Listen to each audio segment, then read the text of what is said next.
পুরুষ মানুষকে যদি মজার মজার রান্না করে খাওয়ান তাহলে তার থেকে আর খুশি কেউ হয় না। নমস্কার, সবাই কেমন আছেন? আশা করছি অনেক বেশি ভালো আছেন। আমিও বেশ ভালো আছি। 1 মাস আগে পর্যন্ত ছুটির দিনে সকালবেলায় উঠেই কিন্তু রান্না বান্না শুরু করে দিতে হতো। এখন আর রান্না বান্নার ঝামেলা নেই, লোক আছে বাসায়, রান্না বান্না সব সকালেরটা রেডিই থাকে। এজন্য সকাল সকাল ওঠারও প্রয়োজন নেই, দেরি করে উঠলেও সমস্যা নেই। সকালের খাবার দাবার শেষ করে এই যে ফলমূল কেটে নিয়েছি, এখন বাচ্চাদের দিব। বাচ্চারা ফলমূল খেতে ভীষণ ভালোবাসে।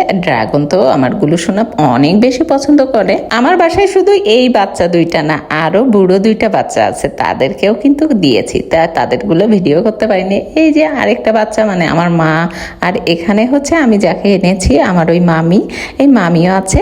তো সবাই মিলে কিন্তু ফলমূল খেয়ে আবার এখন কাজে লেগে পড়েছে। মা এদিকে আলু কেটে দিচ্ছে আর এই মামি সব মশলা টশলা বেটে দিচ্ছে, আমি এই রান্না বান্না করব। তো এদিকে এক ফাঁকে একটু চা করে নিচ্ছি, কারণ চা না হলে আমাদের চলেই না। আমরা দুজনেই ভীষণ চা পছন্দ করি, আর সকালবেলায় খাওয়া দাওয়ার পরে একটু চা হলে শরীরটা ভালোই লাগে। এটা কিন্তু গত সপ্তাহের ভিডিও, মানে গত শুক্রবারের ভিডিও ছিল এটা। আর আজকে আমি কিন্তু অফিসে চা করে নিয়ে এসে দেখি সবাই চার জন্য অপেক্ষা করছে। এদিকে মধুমা কিন্তু ড্রয়িং ক্লাসের জন্য প্রস্তুতি নিচ্ছে, আর আমরা সবাই মিলে এখন চা খেয়ে নিব।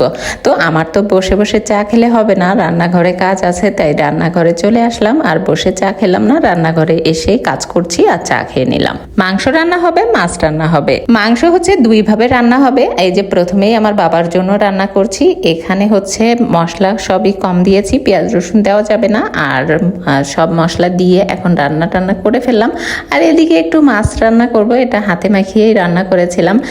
আপনাদের সাথে এই ভিডিওটাও কিন্তু শেয়ার করেছিলাম। সমস্ত মশলা দিয়ে হাতে মাখিয়ে এমন সুন্দর করে তারপরে এই যে রান্না টান্না করে ফেললাম। অসম্ভব মজার হয় এই রান্নাটা। এটা হচ্ছে পার্শে মাছ রান্না। এখানে পার্শে আর দাঁতনে মাছ আছে, সেটা কিন্তু আমার শ্বশুর বাড়ি থেকে আনা হয়েছিল, সেই মাছটাই কিন্তু রান্না করলাম। আর এদিকে মুরগির মাংস রান্না করছি। মুরগির মাংসটা কিন্তু হাতে মাখিয়েই রান্না করছি। আজকে আসলেই অনেক মজার হয়েছিল এই রান্নাটা।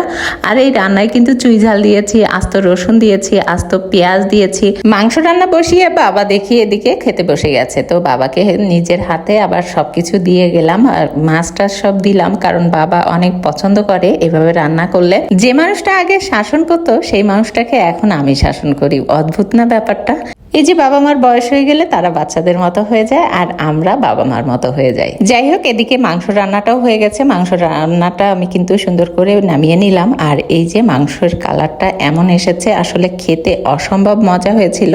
আর এখানে আস্ত রসুন দিয়েছি, সেটাই দেখাচ্ছিলাম। আর মাকে দিয়েছি, মাও খাচ্ছে, এদিকে মধুর বাবাও খাচ্ছে। আসলে মধুর বাবা আমার হাতের এইসব রান্না খেতে ভীষণই পছন্দ করে। তাকে এইভাবে রান্না করে দিলে সে বেশি খুশি হয়। পুরুষ মানুষের এটাই সমস্যা, পুরুষ মানুষকে সুন্দর করে রান্না করে দিলে তারা ভীষণ খুশি হয়ে যায়। এর থেকে খুশি বোধহয় আর কিছুতেই হয় না। আর পিছনে যে 2 জনকে দেখা যাচ্ছে, তাদের একজনের খাওয়া হয়ে গেছে আর একজন এখনো খাচ্ছে। আর এখন আমি খেয়ে নিচ্ছি। খেতে খেতে আপনাদের সাথে বিদায় নিয়ে নিচ্ছি। তো সবাই ভালো থাকবেন, সুস্থ থাকবেন। দেখা হবে পরবর্তী কোনো ভিডিওতে।